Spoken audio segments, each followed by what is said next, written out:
Okay, you just finished the design and now you want to do a nice 3D rendering for the customer to impress them. Now, first of all, we're at the floor plan view. If I change my view, you see that this is a simple bathroom, and you're going to notice that it says frameless group 2. Well, it's using the group 2 as far as the default for the color scheme. So when we go to 3D, you're going to notice as it starts rendering, it starts putting images. It puts this actual wallpaper on the wall, this floor. It actually puts a image in that window. Even the fabric of the curtains has a certain texture and a color to it.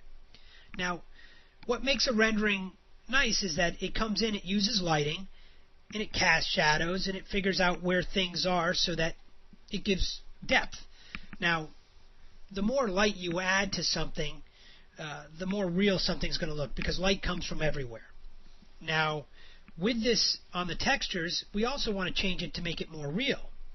Now, if we go to Options and we go to Set Textures here, you're going to notice that the wall color here, it shows an image of what's actually on there, and then it shows what it will look like on the 3D itself.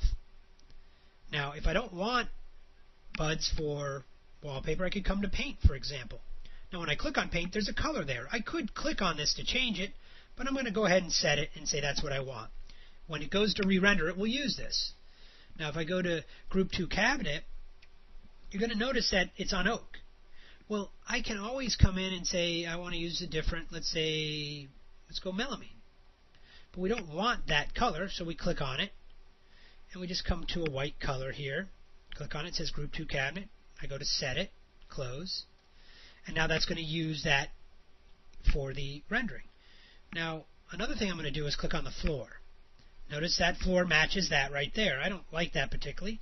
Let's say we want to come down and put a rug on it. Okay, so we can come to Rug, just set the texture, and then when I close, what you're going to find is that it's using the rug, it changed the wall color, and it did change the oak stained cabinets to a white melamine.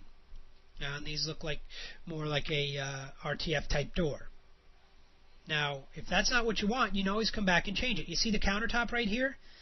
That's just using an image that we set. So if you go to Options and Set Textures, and we go to Group 2 Countertop, notice that image, and there it is right there. It's a laminate chip from Formica. Well, if that's not what it is, you can either pick something else within the Formica group, or maybe drop this down. Maybe it's a Wilson art. So you just find what you want. We'll go to, let's say, Verde Pompeii, set it, and close. And you'll notice it replaces what was there because that's a laminate that Wilson Art makes. Now, once you're happy with the way things look, maybe I'm going to change the fabric color. Let's do that real quick. Options, Set Textures. We scroll down. There's a lot of things in here, so just be aware. You want to kind of browse through and look and see what things you can change. It's just about everything you can change in here. And you're going to notice there is a place here that says fabric color. Now I'm just going to go in here, click on the color, and I'm going to, I don't want that. We'll go back to what it was. Let's make it darker. Maybe that's the color I want. Close it, set it, and now, and that's still a little blue, so we'll go to Options, Set Textures, and we'll just darken it up a little bit more. There we go. Let's say that's what we're looking for. Now, once we're happy with that, you then say, go to Options, you go to Drawing Quality, and I usually bump it up to 3 just to get a nicer picture. It smooths it out. And what it's going to do now is it comes through. It's going to be a much nicer drawing. You notice the lines are smoothed out a little bit. You could go to a higher drawing quality if you want, but this is pretty good for a customer. And you get the nice hot spots and a nice 3D rendering. Once again, whenever you get to a point where you want to change something such as the wood trim, there is a place to change the wood trim for the texture and the color.